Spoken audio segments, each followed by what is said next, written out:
најавуваме, информираме и подетално ќе кажеме некои работи на темата која што се однесува на бесплатната правна помош која што ја нуди Македонското здружение на млади правници во однос на оние загрозени категорија граѓани, односно луѓе кои што се сиромашни, луѓе кои што се во ризик од сиромаштија, невработени лица, лица без образование, без документи, жртви на семено насилство и така натака. Каква бесплатна правна помош се нуди за овие лица, што подразбира тоа, што се може да постават како прашање, каде да се обратат и на кој начин ќе им се помогне. Повеќе на овие прашања ќе позборуваме во продолжение со мојата денешна гостинка која што ни доаѓа токму од ова здружение, тоа е Маја Атанасова. Маја, добро утро за вас и добро дојдовте во нашата студија. Добро утро, ви благодарам на поканата. Јас ќе ви се благодарам, знам дека во овој период имате и доста работа со оглед на ова кое што го правите, а тоа е нудење на бесплатна правна помош за сите кои што им е потребна, кои не можат да си ја овозможат на друг начин, и вашиот ангажман кој што нели баре и труд и време, но сепак овој дел е многу важен за да може да ги информираме и оние кои што останаа неинформирани дека постои вакво нешто. Па би сакала во продолжение воведно да кажеме што сушно значи оваа бесплатна правна помош, на кој начин се добива и што се подразбира значи во тоа. Најпрво благодарам уште еднаш пред се заради тоа што е препознаена темата како битна и поради тоа што не барате да се информираат граѓаните што е можно повеќе.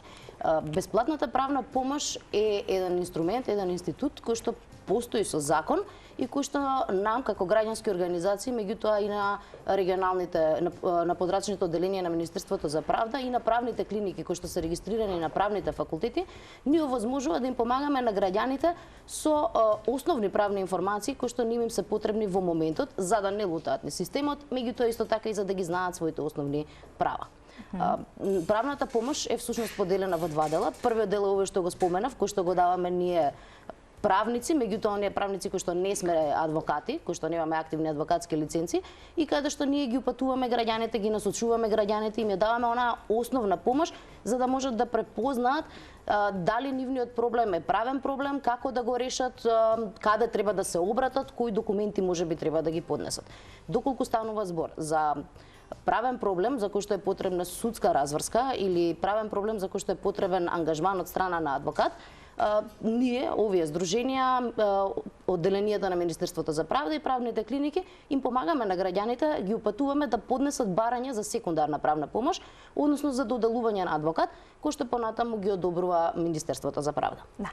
За поздрав оваа иницијатива и ова кое што го правите, бидејќи ваквата помош очигледно е неопходна за лицата кои што сметаат дека со оглед на ситуацијата во која што се наоѓаат, можеби дошло до тој степен каде што сметаат дека тие не заслужуваат таква помош, не може да добијат, па каде сега ние да се обратиме, по кој нам би ни дал таков правен совет или кој би ни упатил со оглед на тоа што ќе немаат финансиски средства, нели тоа да го подмират. А од друга страна пак се соочуваат со проблеми кои што им се нерешливи, се осудени на неправда и како велите се вртат во тој магичен круг. И кога зборуваме за поддршка или за само еден ваков совет, тоа е особено важно.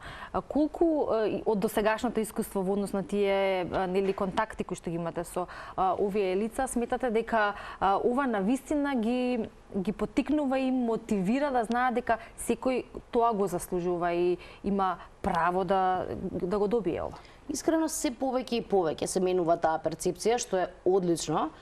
Кога се донесе првпат законот во 2011 година и не беше тоа толку многу активно, меѓутоа секоја година како поменуваат годините, луѓето препознаваат и се јавуваат. И тоа е за нас навистина еден добар знак дека правиме нешто добро. Ако ништо друго, граѓаните се информирани за своите права и знаат каде да ги заштитат. Пред се, оно што веќе го споменавте, граѓаните знаат дека имаат права. Да. Тоа нам ни е клучното за да можеме понатаму да очекуваме тие да бараат заштита на своите права. И да, кај нас се јавуваат луѓе кои што немаат финансиска моќ за да платат адвокати за да ја спроведат постапката, меѓутоа исто така се јавуваат и луѓе кои што можеби имаат финансии, не премногу, меѓутоа имаат финансии, но заради стигма, заради страф, заради чувството дека можеби ќе бидат исмевани, воопшто не бараат помош и седат во ситуацијата во која што се најдени. Ние преку овој начин на нудење на само на барем на информации, помагаме токму и овие луѓе да ја добијат информацијата која што им е неопходна. Законот за бесплатна правна помош, велите, го знаат оние на кои што тоа им е потребно. Со овој закон, всушност, луѓето кои што ги исполнуваат критериумите, се обезбедува адвокат кој што за нив е бесплатен и кој што понатака, зависност од тоа за какво действие се работи или за каков предмет се работи, тие постапуваат согласно тоа. Што значи дека советот кој што го добиваат од вас или насоката и праветот кој што им го дадете понатака, доколку се исполнуваат овие критериуми, ги води кон адвокат кој што го добиваат бесплатно и им помага во процесот. Да. Точно е ова, дека секогаш кога имаш потреба повеќе се информираш и знаеш за законот, меѓутоа нам ни е битно ова да го знаат сите, затоа што не знаеме кога ќе ни потреба информација, ако ништо друго. Тука сме ние, веќе споменав, граѓанските организации кои што се регистрирани за бесплатна правна помош, правните клиники, одделенијата за Министерството за правда, кои што контактите ги имате сите на страницата на Министерството за правда, нашиот телефон ќе го кажеме и подоцна. Тука сме сите ние да ги дадеме основните информации. Доколку е потребно да се поднесе барање за секундарна помош, тогаш што секоја странка се седнува поединечно за да може да се разгледаат сите услови, дали ги остваруваат или не ги остваруваат, бидејќи тоа навистина зависи и од самиот случај. Некои од случаите се целосно ослободени од испитување на материјална состојба, некои за жал не се, така што основни критериуми, генерални критериуми кои што би важеле за сите, дури не можеме ни да споменеме, бидејќи навистина треба да се седне и да се разгледа секој случај.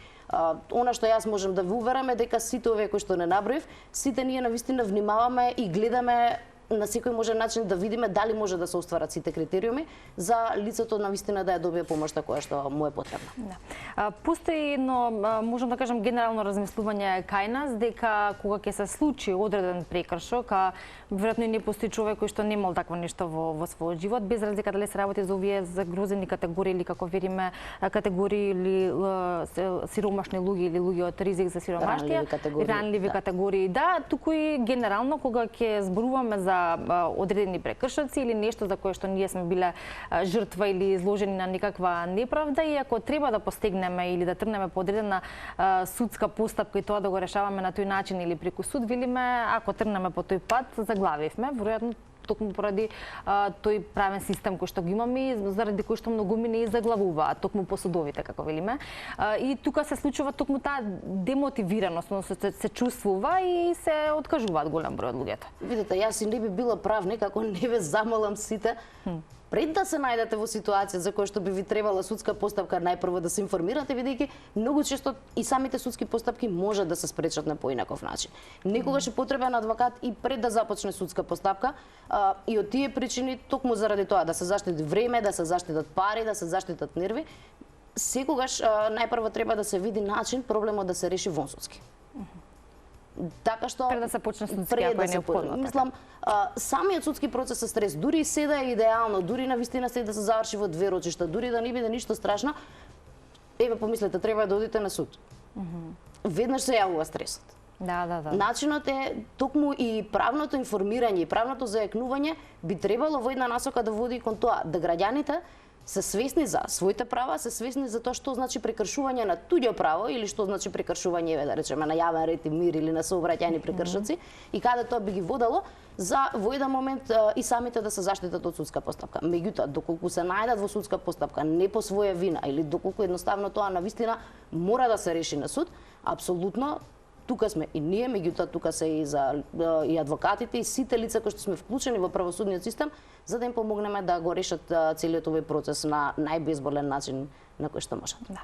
Откако постои оваа бесплатна правна помош, видите интересот е навистина голем, имате голем број јавувања, но и консултации, односно нели прашања кои што се нејасни за сите оние на кои што им е потребна ваква помош, совет, препорака, па и поддршка која што е особено важна.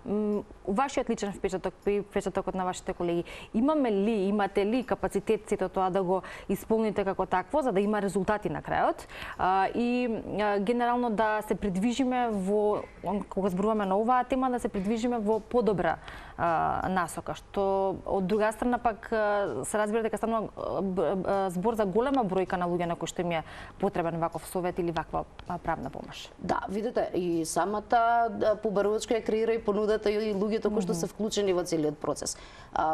колку повеќе луѓе се јавуваат, ние се повеќе и повеќе имаме потреба од луѓе кои што би биле тука за другите луѓе кои што би ги воделе кроз овој правен процес. Да.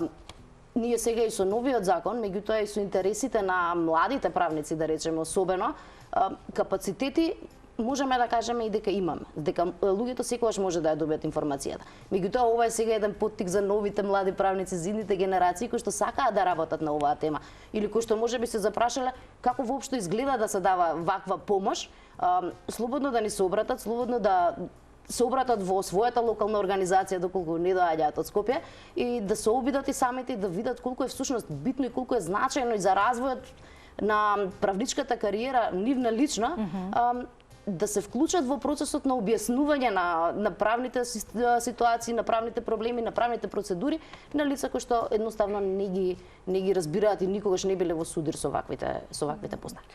Се добива и помош, но од друга страна и младите правници стекнуваат искуство кое што им ќе биде понатака многу корисно во понатамошната кариера, стекнуваат искуство и она што нам ни е многу битно, стекнуваат и чувство за тоа што и се случува на странката во текот на процесот. Бидејќи не е целта нели во текот на процесот на овозможување на помош ние да го изгубиме чувството дека од другата страна имаме повторно човек. Емпатијата во оваа работа е навистина многу битна. Затоа што навистина ние се соочуваме со луѓе кои што досега не се осмелиле да побараат помош и тоа како им следува. Така што на тој човек треба да му дадеш шанса, треба да му ја влееш надежта дека јас сум навистина тука да ти помогнам. И ако тоа не го направиме, џабе ни е целото знаење, џабе ни се сите закони, џабе ни се сите дипломи и џабе ни е целиот систем. Да, треба да се охрабрат оние кои што се чувствуваат загрозени и да бидат мотивирани за да може да нели посегнат по она кое што им следува и тоа е помошта која што би требало да ја добијат. Апсолутно, да. Следните 2-3 минути кои што ни остануваат, јас би сакала на уште еден важен дел да позборуваме, а тоа е за прашањата кои што се однесуваат на правата од здравствената заштита и здравственото осигурување, поточно со остварување права од социјална заштита, права на деца и имотни проблеми, но и дискриминација и родово базирано насилство, а тоа е со проектот Правна аптека. Да, Правна аптека е проект кој што веќе трае неколку месеци и кој што во главно се однесува на лицата кои што се заболени од карцином и во однос на добивањето на терапија која што тие треба да ја добијат. За овие лица имаме посебно насочен правен тим кој што дава правна помош, така што ве охрабрувам да ги побарате и нив на 32208770 или можете да ни пишете и на Facebook страницата Македонско здружение на млади правници. Овие лица, заедно со лицата кои што им се обраќаат, им помагаат да пронајдат кои им се правата согласно закон, каде треба да се обратат и на кој начин треба да постапат за да се ги заштитат правата. Категоријата е издвоена како посебна заради тоа што ни беше битно токму да се акцентира дека овие луѓе навистина треба да ја добијат конкретната правна помош и правната заштита за да можат да добијат она што им е во моментов апсолутно неопходно за да преживеат. Да. И го акцентираме за да ги охрабриме луѓето, нивните семејства, нивните блиски да се обратат за да можеме да заеднички да помогнеме и да видиме на кој начин можеме најдобро да го решиме нивната прашање. Да. Маја, на крај би ве замолила само ова последното го кажавте бројот во однос на правната аптека и каде таму може да ги добијат оние совети, но еве за сите оние кои што не следат, а кои што не знаеле досега, па еве сега ги информираме каде и на кој начин може да ви се обратат на нели Македонското здружение на млади правници, тоа е страната која што ви е достапна, кои се телефонските броеви, а веројатно ги имате и таму. Да, телефонскиот број за контакт е истиот кој што го споменав, имаме еден телефон, да, 32208770 и Facebook страницата Македонско здружение на млади правници. Кога ќе отворите страницата, можете да оставите веднаш порака, има дополнителни контакти и исто така можете да ни пратите и контакт на мејл. Да, за колку време го добиваат одговорот најчесто? Видете се. Да, тоа е едно од прашањата што секогаш ги интересира странките. Има прашања за кои што навистина можеме да одговориме веднаш. Каде треба да се обратам за добивање на гарантирана минимална помош или што треба да направам за детски додаток, меѓутоа доколку е некој покомплициран предмет, никој не може да знае се, така што никогаш и нам не е потребно да прочитаме дополнително, да се консултираме со луѓе, меѓутоа тоа никогаш не траело повеќе од ден-два, недела можеби, или во зависност од тоа доколку имаме потреба да се консултираме и евентуално да ги препратиме странките на друго место. Да, доколку тоа е така, тоа е релативно брзо, со оглед на онако со кој што можеби претходно се соочувале, а тоа е нели веќе можеби и со години недобивање на одговор ниту пак на помош. Ние даваме само совет, сега тука е таа разлика, тоа што ние имаме потребни што го чекаат со години е конечно решение на нивниот проблем. Нашето е сепак само совет, меѓутоа ние навистина мислиме дека и тоа е нешто затоа што ние сме тука со нашите странки и ние го одиме патот заедно со нив. А некогаш и советот е доволен за да може да се предвижат работите, што значи добро е тоа што го правите и ви постакувам успех во понатамошната работа, како и со останатите активности кои што ги има Сдруженијето на млади правници. Благодарам. Успех за сите млади правници, нели благодарно за оно кое што го прават, бидејќи тоа е потребно и му е потребно на секој, а веројатно и во одреден период од животот ќе посегне потокму оваа бесплатна правна помош која што очигледно многу добро ја знаат во начин на советување и консултација правниците и верувам дека ќе се видиме во иднина и ќе позборуваме на некои од вашите следни теми, па да видиме и како стојат работите со ова на кое што работите во моментот. Ви благодарам на довербата и на поттикот и се надевам дека ќе се видиме во иднина.